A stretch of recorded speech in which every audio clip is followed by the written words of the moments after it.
কিন্নাহারে CPIM এর বন্ধকে ঘিরে বিশাল উত্তেজনা সৃষ্টি হয় ও সিপিএম কর্মীদের উপর মারধর করা হয়। অভিযোগ উঠেছে তৃণমূলের বিরুদ্ধে। দেশ জুড়ে বামফ্রন্টের শ্রমিক সংগঠনের ডাকে ধর্মঘটের সমর্থনে বীরভূমের লাভপুরে মিশ্র প্রভাব।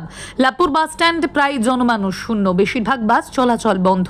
অন্যদিকে বীরভূমের কিন্নাহার এলাকায় বন্ধের সমর্থনে চলছিল সিপিএম এর মিছিল।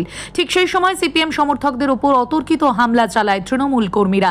নানুর ব্লক আইএনটিটি ইউসির সভাপতি শেখ গোলাপের নেতৃত্বে এই হামলা চালানো হয় বলে অভিযোগ সিপিএম এর। যদিও নানুর ব্লক তৃণমূল সভাপতি সুব্রত ভট্টাচার্য জানান, বিষয়টি তার জানা নেই। যদি তৃণমূলের কেউ জড়িত থাকে তাহলে তাদের দলীয়ভাবে আলোচনা করে সিদ্ধান্ত নেওয়া হবে। তৃণমূলের এই হামলায় আক্রান্ত হয়েছেন নানুর কিন্নাহার সিপিএম এর এরিয়া কমিটির সম্পাদক আসগার আলী।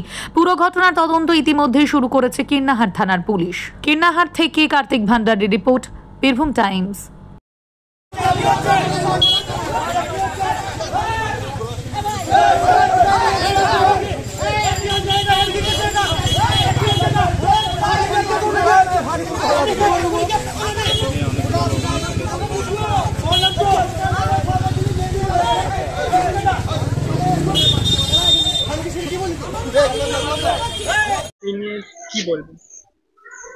ব্যাপারটা আমার জানা নেই, তোমার কাছ থেকে শুনলাম।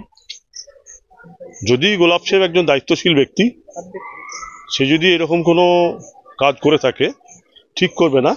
তবে এই ব্যাপারে আমাদের দলীয় আলোচনা হবে, ব্যাপারটা জানবো, তারপর আমরা দলীয় আলোচনাতে ডিসিশন নেব।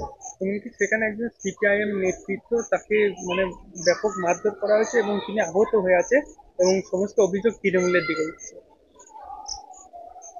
জানা নাই সেই ব্যাপারে। যদি অভিযোগ কিছু থাকে, সেটা তাদের অভিযোগ কিছু থাকলে তারা থানা এফআইআর করুক, আইনের দরজায় দ্বারস্থ হোক, আইনের পথে চলবে।